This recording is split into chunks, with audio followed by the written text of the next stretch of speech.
Hello everyone, this is my third game for the New Year's Open chess tournament with time control of 90 minutes with 30-second increment. I'm against an 1450 rated player. I'm playing as black with 1750 rating, USCF rated. This tournament is dual rated, USCF and FIDE, but most players do not have FIDE rating. So we were going with our USCF rating. So the section that I joined in is section AB, which is supposed to be 1600 to 2000 rated players. But a lot of people have signed up for play-ups. So my opponent is 1450, signing up for a 1600 to 2000 rated plus section. Anyway, let's get things started. My opponent played d4, played c5, which is Benoni invitation. They can just leave this as it is, or it can be a Sicilian invitation as well. They can jump in with knight f3, and it will be Sicilian defense. So this is Benoni invitation, or Sicilian invitation. My opponent played d5, accepting the Benoni. Went with d6, push e4. So this is standard setup for white. Knight c3. There's also setup for white where they can push c4. Really depends on what opening they want to play against Benoni. I've seen pawn to c4 first before c3, but this guy played knight to c3. Just fine as well. Typically have a fianchetto structure on the king side, so I push g6, 3, 7, should be 2, and we both castle.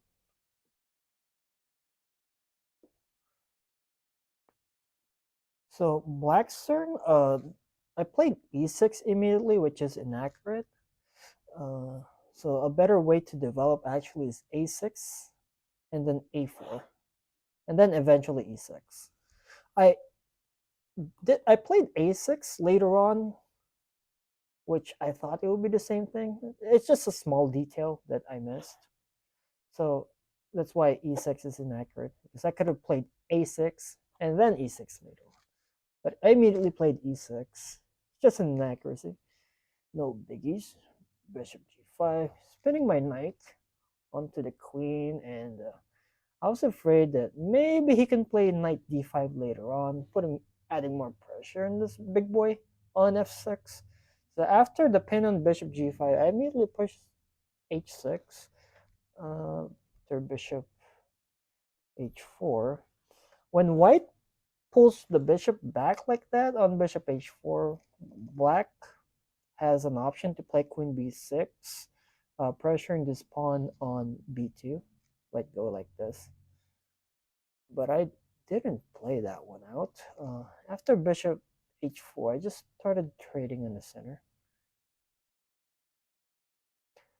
If he takes with a knight, I have to play g5 immediately. My opponent played pawn takes. He immediately took with a pawn. Not sure why, but if he ever takes with a knight here, black has to block this diagonal right away, just so this knight on f6 is not pressured by too many pieces. But no, I didn't even have to worry about that. I thought about that move for a while. So after, where's that? It took me about 10 minutes to take this move. It took me 10 minutes to play e takes d5. And then my opponent just responded with pawn takes immediately. It's like, oh, he doesn't even care. Why did I thought about knight takes d5? But apparently after knight takes d5, I can just push here in g5, and I can chase that bishop with a knight like that. I didn't even have to worry about it, because my pawn kind of instant moving for a classical game. Anyway, back to the game. Takes d5, a6. A bit late, but I could have played it earlier. I didn't realize that I have to play a6 right away provoking pawn to a4. Here played bishop g4, just so I can take out this knight on d7, and my bishop isn't blocked by my own knight. So after bishop g4, my plan is just to trade the bishop out and then take this other knight out. So I have more space on my side of the board.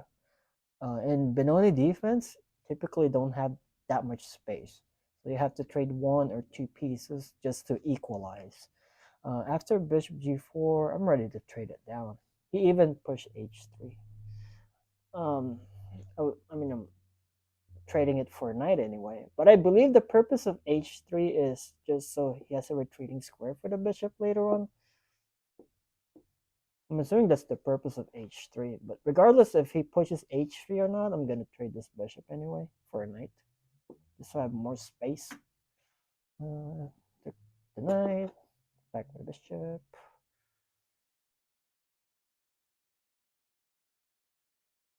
Here I played knight bd7 as planned. I just don't want to have a bishop being stuck here behind.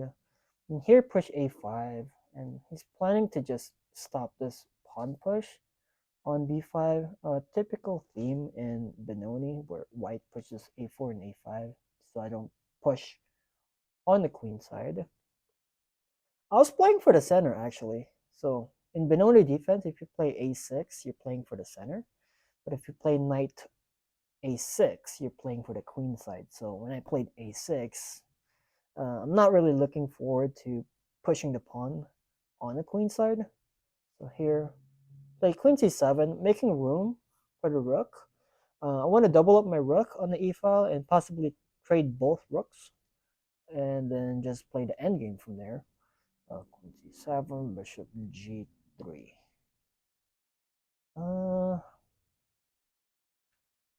He retreated the bishop without me pushing g5, so I thought that was a good thing for me. Because typically I have to push g5 and then make him play bishop g3, and playing g5 opens up this diagonal, which I don't want to happen. But he pulled back to bishop g3.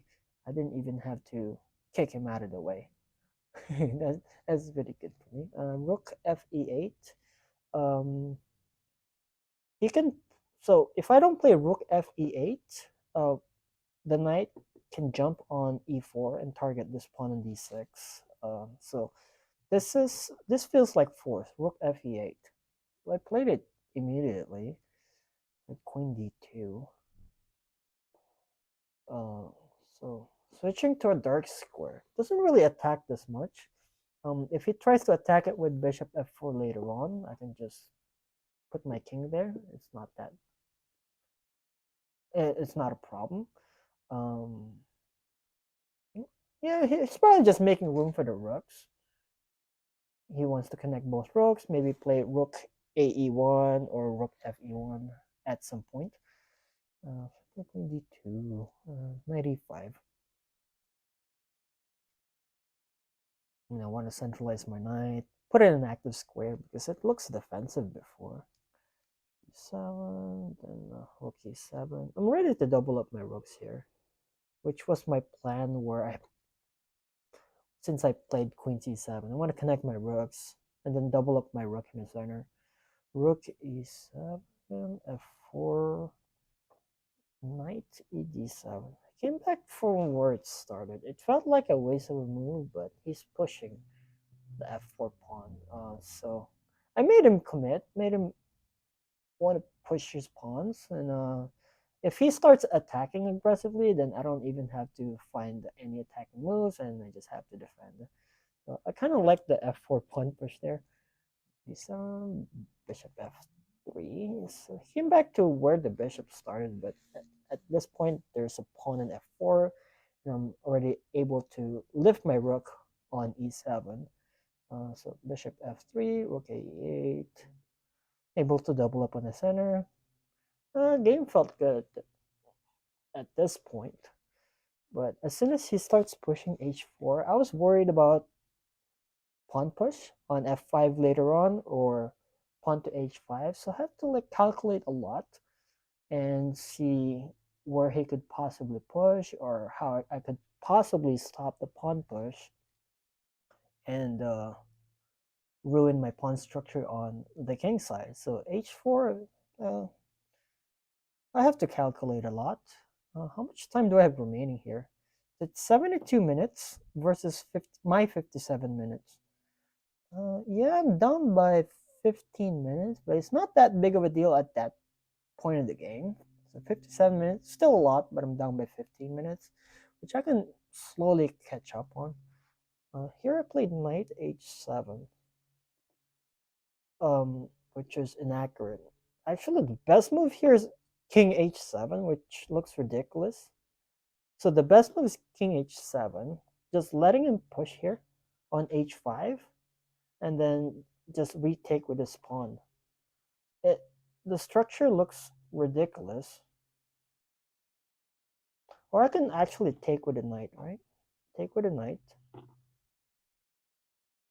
I believe this is the suggested move from Stockfish. Just take with a knight. And then the structure looks ridiculous. I don't like this, but apparently it's safe. After queen d3 check, I can just go back. Apparently it's safe. It looks like a computer, computer structured,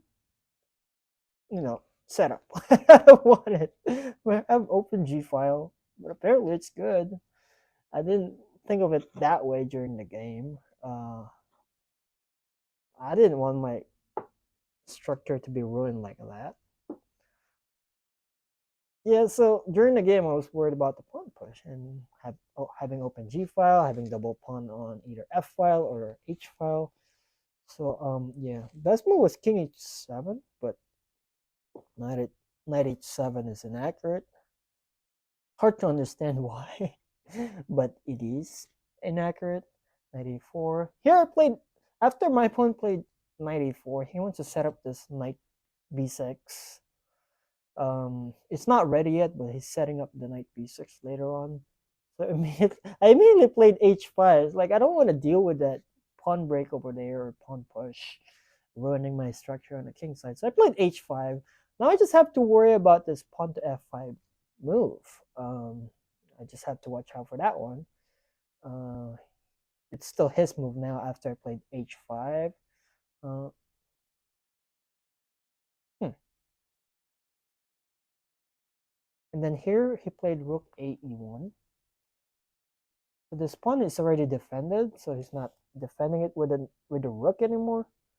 And then I played f5 here. So if I play f5 here, I don't have to worry about him pushing and then attacking my structure. I can just push it myself. So I put my pawn f5 there. Took my rook. I don't mind. I don't mind the rook trade. I wanted to trade rooks anyway, and it's doing it for me. That's fine with me. Then he played rook e1. I don't want to take the rook because he can occupy the e file with a queen after taking back. I played knight df6 here. After the knight left the defense on b6, my opponent played knight b6. Like, okay, you can have that. Knight b6. And then I played knight g4. Not exactly sure what the purpose of that knight g4 is, but it looked good in that spot.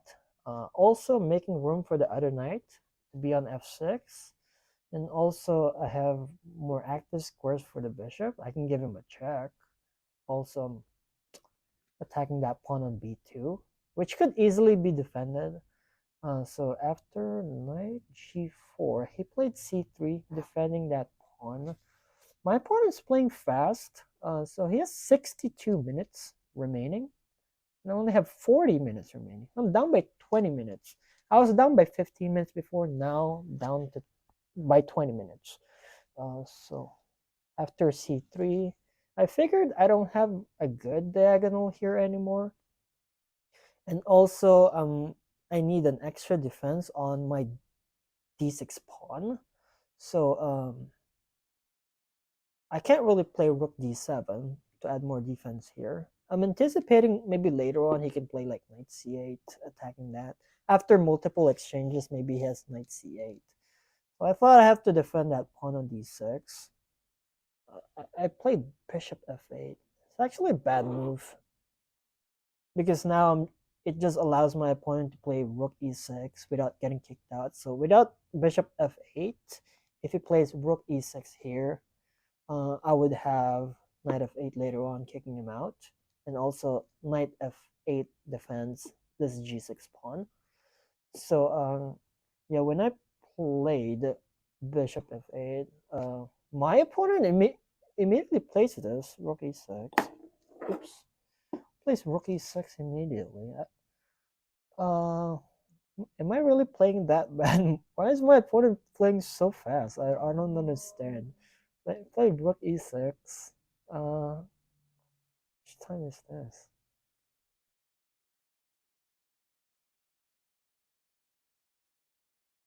Yeah, he has 57 minutes remaining. It's a lot of time compared to mine. King f7. Um, I'm defending this pawn on g6 and also helping out in the center.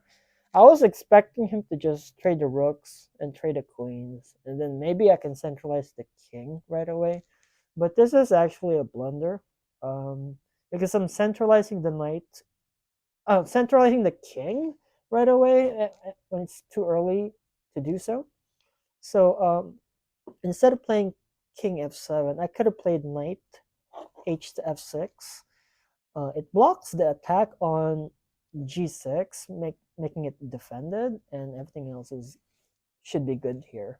But here I played king f7. It's too early to centralize my king. How much time did I spend there? I only spent 2 minutes, but I'm already down by 20 minutes. So trying to rush my moves, trying to catch up on time. I mean, looking at my own clock is 38 minutes, so I don't probably shouldn't have done that. Anyway, I played king of 7, queen e2. Right now, it's not obvious on why king of 7 is a blunder, but later on, you'll see it. Queen e2, knight h to f6. My knight is in the corner, and feels like my other pieces are in position already. I also placed my bishop on f8 to defend this pawn on d6, so it felt like everything is in position already. The knight in the corner is the only one out of place, so I played knight hf6 there. And knight c4. After knight c4, it felt like I'm in a bad shape already because it felt like this move is so strong because he has a knight sack here on e5 later on and just giving him a check. And if I take, he can take back with a pawn and then he can just keep pushing over here. It would look like this. I can show you. This looks scary. Then you can just take over there. And then eventually have this pawn push. Eventually white has this pawn push. So knight c4 was scary because he can just plant the knight on e5, making a positional sacrifice and doing pawn breaks over here. So it looks scary after the knight c4 move. So here it felt like I have to calculate even more. I'm down by 20 minutes already. And then after he played knight c4, I have to calculate even more because I have to watch out for that knight e5 move, which gives a check. I could have just walked away with king g7, so I don't have a check anymore. But that's not how I was thinking during the game. I thought king f7 was pretty good. I thought king has to be there defending the center. Yeah, I could have just walked away with king g7 and just play it on, maybe trade the rook for another rook, let him have a pawn on e6. But I stayed there, just not a good idea. So after knight c4, I played knight e8. This is actually my blunder that's losing the game. I've made previous blunders, but it wasn't losing since my opponent wasn't picking up on the blunder. But knight e8, my opponent did pick it up. So I used 5 minutes for knight e8 move. I can't find a better way to add another defender on this d6 pawn.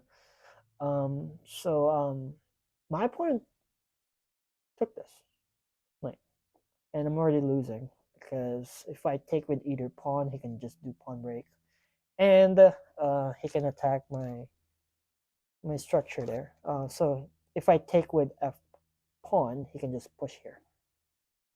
If I take with the h pawn, he can push the other way, which is what I did. So bishop takes g4,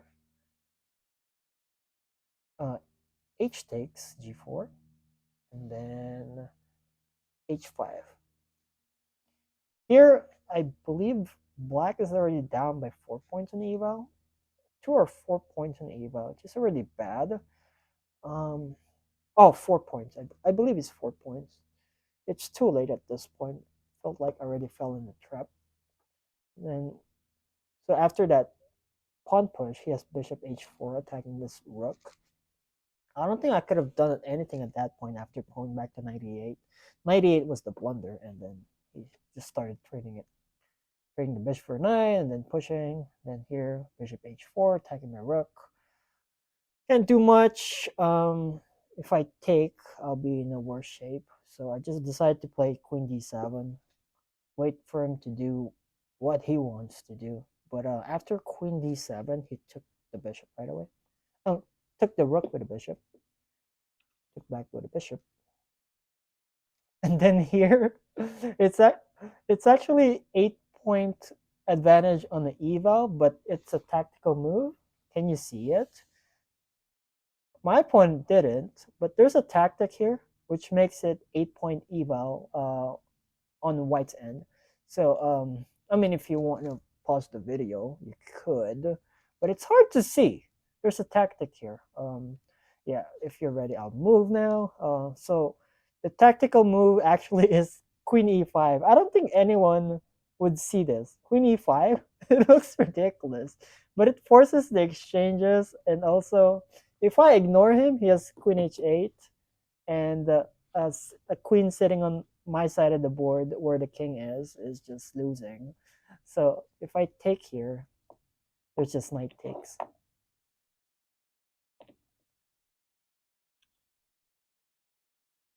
King goes away, and then it would look like this. It forces the trade, which makes it completely winning for white. So it's like 8 points. I, uh, when I was looking at the engine analysis, it looked ridiculous. I don't think my opponent would have seen it. Anyway, back in the game.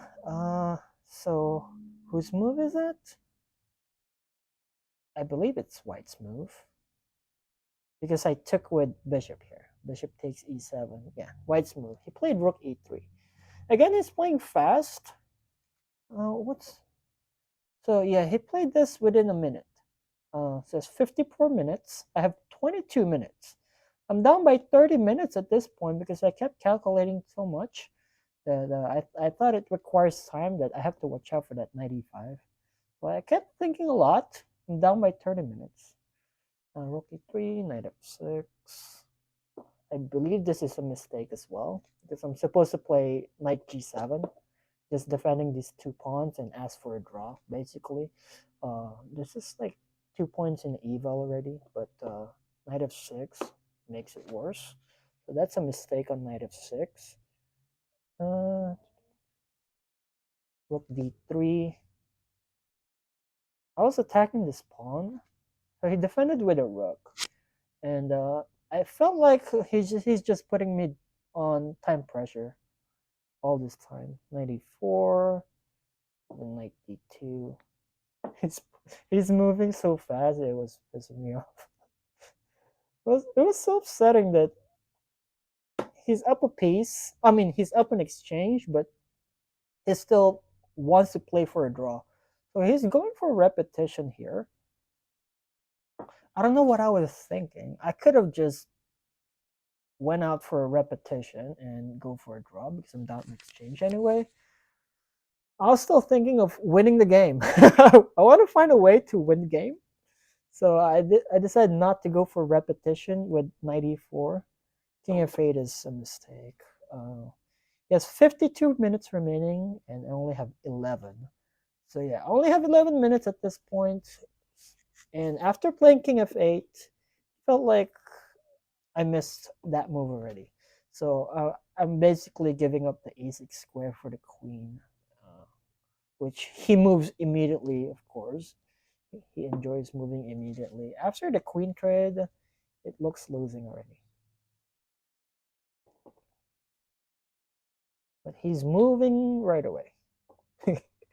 I don't know what's more upsetting, that I'm losing or he's moving right away and he's lower rated than me. He's 300 elo below me and he's moving instantly, yet he's in a winning position. So after pawn takes e6, I played 98, just losing, blunder. Um, the only move here is actually d5, but so I calculated d5 for how long did I? How long did it take me to play 98? So I had 11 minutes, and I played 98, and I have 8 minutes remaining afterwards. So I spent 3 minutes for this one. I If I spend more time looking at pawn to d5, the best move, I think I would lose in time.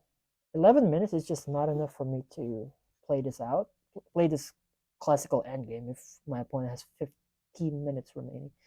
It's just 40-minute disadvantage. So best move is d5, and then knight can go back and go forward. If he goes back, I actually have pawn to c4. Um, so he can't really take this pawn. He has to go back, and then bishop c5 is equalizing. This is supposed to be equal, but I didn't see pawn to d5. The other knight move, where is it? The other knight move is knight b6. It goes the same way. Pawn to c3, d1, and then I have a check here. After king here, take the knight on b6, take with a pawn, and this is supposed to be equal. I believe it's 0 on the engine. If white goes the other way after the check here on c5, king is on g1. He goes to king h2. It's apparently like 2-point advantage on his hand, but it looks playable at this point, and then h4. It's like 2-point advantage for him, but it looks playable on my end. If I saw this variation, I wasn't able to calculate the d5 move at all just because of lack of time. That's just my excuse. I have 11 minutes and he had 52 minutes. It's just hard for me to calculate. Putting back the position, this is, I believe, is how it looks like. The rook is here. Okay. Anyway, back in the game, I played 98, which he responded again immediately with rook d5. So rook d5, yeah, it's losing already. He's attacking 2 pawns, and I can only defend one. If I try to defend the pawn on f5 with like knight g7, which what happened during the game, he can just take this pawn. Knight g7, knight takes d6. Took back the pawn. Looks resignable. Kept playing. That's like my mood for this tournament. I'll keep playing even if it's losing. Takes f5. Oh, this kid is so annoying. He yells check, where everyone can hear it. It's such a quiet room. He yells check. The king g8. He does everything annoying. Like one of those annoying players to play with. So like, I thought this guy's annoying, so I'll be annoying as well. I could have resigned. Both of my pieces are pinned. I could have resigned at this point, but I thought I was being rude, so I'll be rude as well by not resigning. Take here. So my plan is just to play it out, even though it's losing, and just to upset him a little bit. If that even upsets him or give him pleasure, I don't know. I'll just keep playing. I actually have less than 5 minutes anyway, so it's not that big of a deal to just play it out. Keep playing, give me a check. Regardless of where I go, it's losing. But I felt like grieving at this point for not resigning. Kept playing though. Kept playing. Maybe he will choke. Maybe he will hang his piece. Who knows, right? Keep playing. There's actually one point in the game where there's a slight chance that if he's rushing, I could have picked up his rook. Where is it? So takes a6, takes b2. There's that one point. It's just a slight chance for me to pick up a rook. Takes b2, rook c6. Oh, I think it's here. After rook c6, I played bishop c1. So, um, wait, is this the right position? King g5, takes a6, takes a6, bishop c1. Oh yeah, this is it. So if it takes, there's a check, but I could potentially have e3. But he didn't even bother. Like c a6. I have to push c4 here because the pass pawn is just coming. 6, c4, c7. He's supporting the pawn push. Like I thought he would fall for that fork, or pin or skewer. C7, g3. So again, I don't have any chance to win anymore, but I'll keep playing anyway. So this game kept going on for like 15 more moves. It's pointless, but I'll play it out. Should take c7, rook takes, king f4. It doesn't look like I have any stalemate ideas. Really resignable. Don't know why I'm doing this. Keep going. King a3, I believe here. King takes, rook takes h5. King d3. I don't know. I thought I would perform well for this game because I had good night's sleep. I had 8 hours of sleep. I was feeling good before that game. Although in previous games, I lost one game and then I drew one game. I thought I would perform well, but I didn't. It's fine, I guess. But this guy is 300 elo below me. I don't know how either they're performing really well or I'm just playing bad. I'm most likely just playing bad, and I have to fix my Benoni defense. A lot of my openings actually need fixing, but I can only fix one at a time.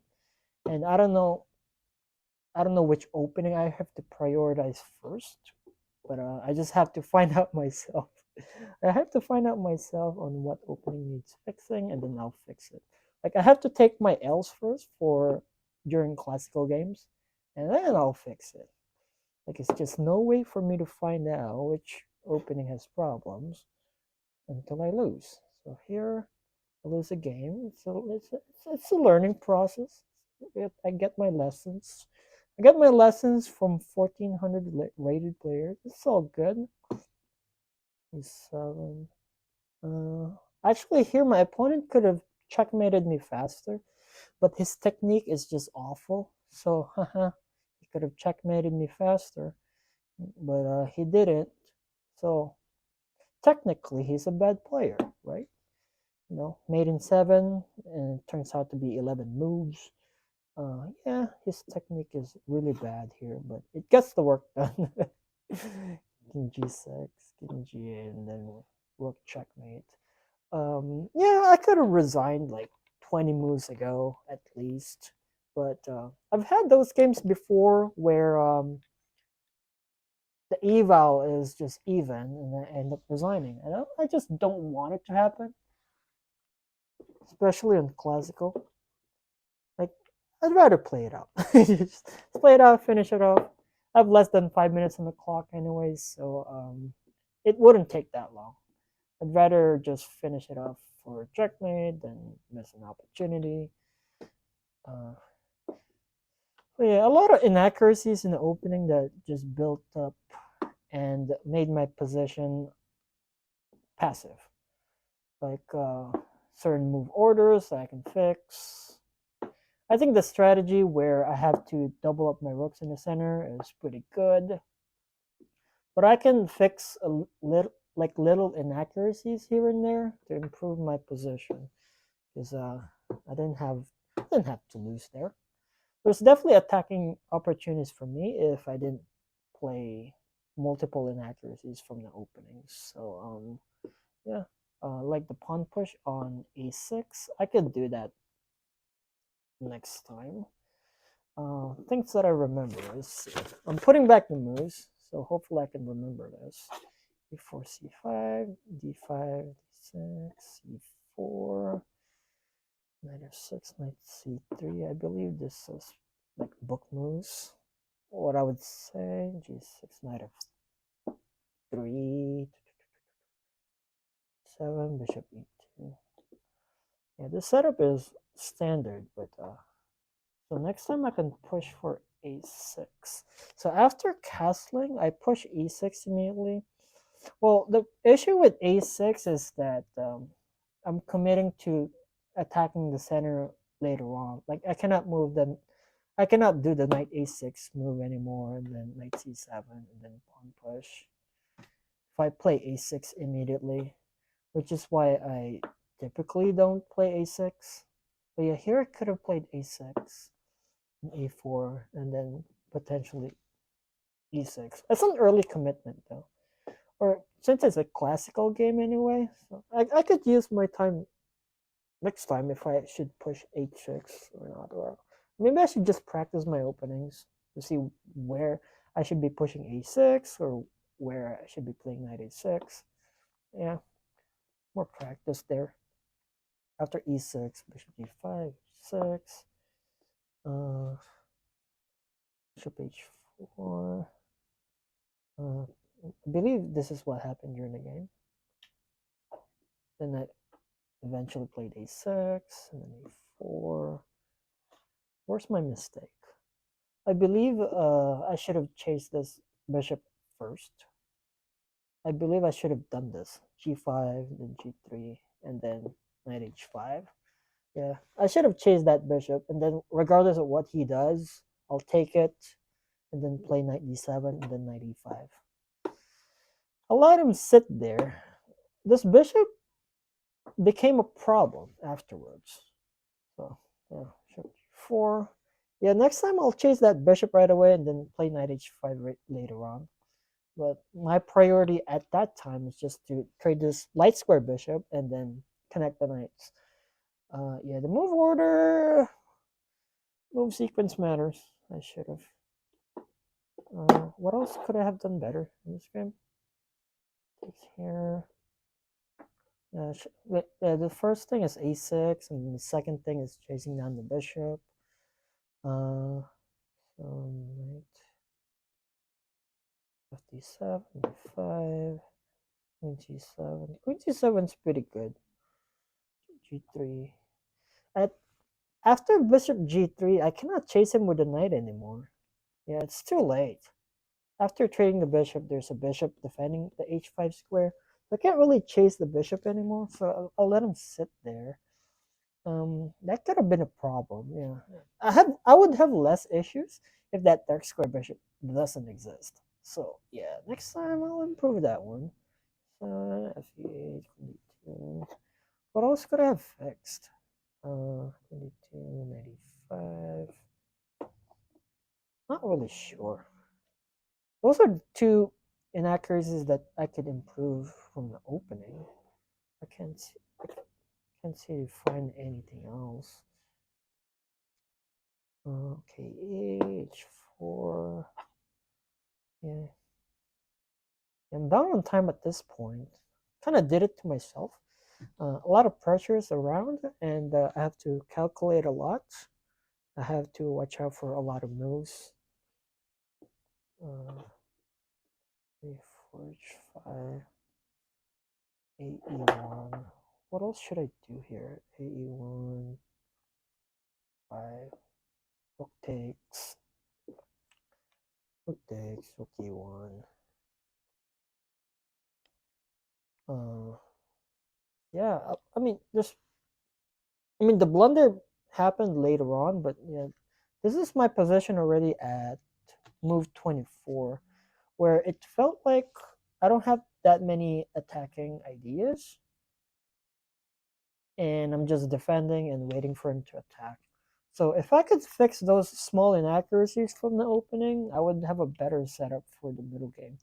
Because I didn't feel good playing this middle game at all. And yeah, I didn't feel good, and it felt like I'm just defending and waiting for him to attack, and I'm just about to make mistakes. So it's like, oh, this is like move 26.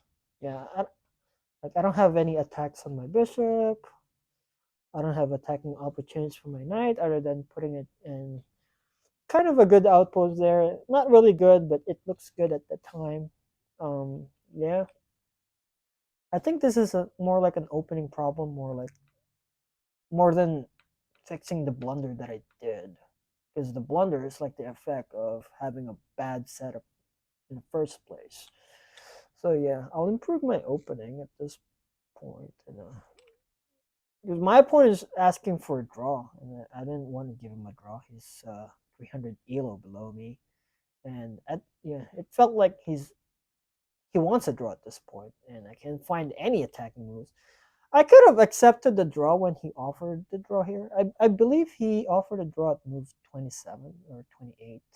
I didn't annotate it on the score sheet, but somewhere around here he offered a draw, and it felt like he was playing for a draw in the first place. So yeah, that's my third game. So 3 games total. So in the first day I lost 1 game and drew 1 game, and then for my third game it's a loss. So it's a total of 2 losses and 1 draw. Pretty bad result for the tournament, but it's not over yet. I was trying to keep my head up. It was so sad. Like, why am I losing against these low rated players? Why am I drawing against these low rated players? But trying to not have the results get into my head while I was in the tournament, because I have like, it's a 3-day tournament, and it's just the first and it's just the second day is just getting started. So yeah, that was my third game. Not a loss, but I'll be posting fourth, fifth, and sixth game pretty soon, either tomorrow or the next day. Uh, USCF results should be posted either today or tomorrow, to see how bad I performed during the tournament and how much points I lost. But anyway, thanks for watching, and I'll catch y'all later. Peace out.